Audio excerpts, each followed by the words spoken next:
Hello.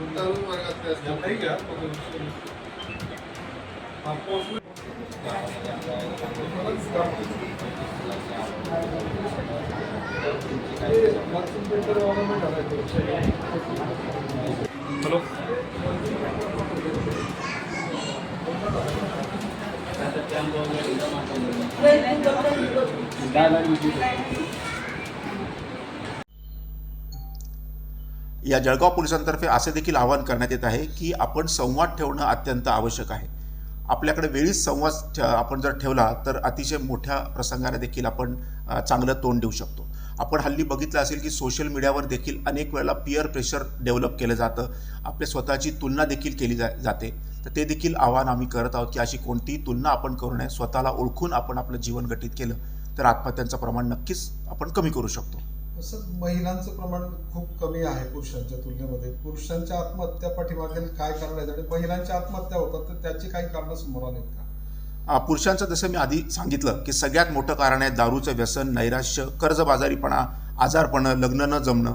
आणि महिलांचे जे आम्ही जे कारणं ॲनालिसिस केलं त्याच्यामध्ये सगळ्यात मोठं कारण आहे ते म्हणजे कौटुंबिक कारण आणि नैराश्य. जवळजवळ 11 महिलांच्या आत्महत्या या कौटुंबिक कारणाने झालेल्या आहेत आणि बाकीचं नैराश्य आणि प्रेम प्रकरण याच्यामध्ये देखील महिलांना आत्महत्या केल्याचं निदर्शनास येत आहे. अडचणी कोणाच्या आयुष्यात नाही आहेत, एक सर्वसामान्य माणसाच्या आयुष्यात देखील अडचणी आहेत. आपले थोर व्यक्तिमत्व होऊन गेलेले शिवाजी महाराज, डॉक्टर बाबासाहेब आंबेडकर, आपले स्वातंत्र्य सेनानी व जीवनातल्या घटकात असलेल्या प्रत्येक लोकांनी आजकाल समस्या ह्या भोगलेल्या आहेत व ह्या समस्यातून त्यांनी तोडगा काढून मोठे मोठे साम्राज्य व मोठं कीर्तिवंत त्यांनी आपलं आयुष्य घडवलेलं आहे.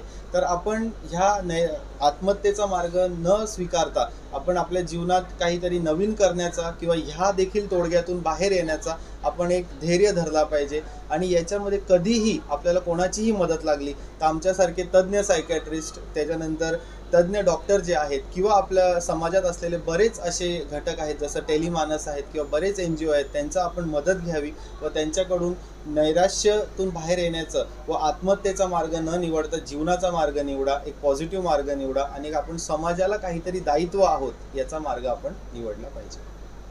जगले तरच मार्ग निघेल असं म्हणायचं तुम्हाला? येस, जगले तरच मार्ग निघेल साहेब. जेव्हा आपण जगू त्या जगण्यातूनच आपल्याला वेगवेगळे पर्याय कळतील, समस्यातून बाहेर येण्याचा आपल्याला मार्ग कळेल. आणि life is not once more, everything is once more, but life is just once. म्हणून परिस्थिती कायम राहत नाही, ती बदलू शकते. येस, कोणतीही परिस्थिती कायम राहत नाही. जीवनाचा आकल जो आहे तो एक कॉमन ग्राफ नसून त्याच्यामध्ये उतार चढाव असतो आणि जो उतार चढावांना तोंड देऊ शकतो त्यालाच आपण खरा लढवय्या किंवा त्यालाच आपण आयुष्यामध्ये खरा यशस्वी माणूस म्हणतो. अडचणींवर लक्ष न देता मी आज माझ्याकडे नोकरी नाही आहे, आज माझ्याकडे मुलगी नाही आहे, आज माझ्याकडे पैसा नाही आहे, ह्या गोष्टींना लक्ष न देता आपण त्याच्यावर काय तोडगा काढू शकतो किंवा असलेल्या परिस्थितीमध्ये आपण कसे खुश राहू शकतो याच्याकडे आपल्याला लक्ष द्यायचं आहे.